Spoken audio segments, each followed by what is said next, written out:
Hey, this is John Watts. I don't normally do videos in my car, and I'm not driving now, but I just got out of court, and it was on a lawsuit filed by a debt collector or debt buyer.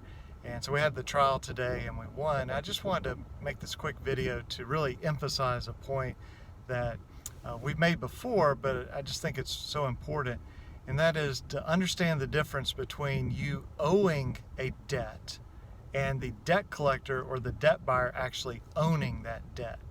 So in this case, there was a debt buyer that said, my client owed a debt, and maybe they're right, maybe they're not right, but they said, so we're suing your client. And our response was, prove you own the debt. And they couldn't do that. Now, maybe they truly did own the debt and they just decided to be incredibly lazy and not prove they actually own it.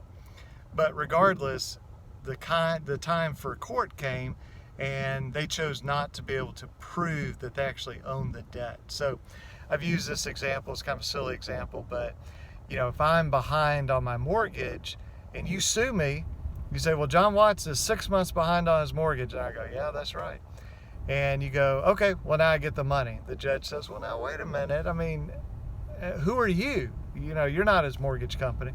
That's the same thing with these debt buyers. They have to prove, at least in Alabama, and I suspect in other states, but at least in Alabama, they have to prove they own the debt. And if they don't do that, then they should lose the case. Now, you have to understand what each county requires as far as proving that, how each judge rules on these sorts of things. But anyway, hope that that's helpful to you. If you're dealing with this type of stuff, just remember that difference, because it's so easy when you get sued by Midland Funding or Portfolio Recovery or Calvary, whoever it is, say, well, they bought the debt.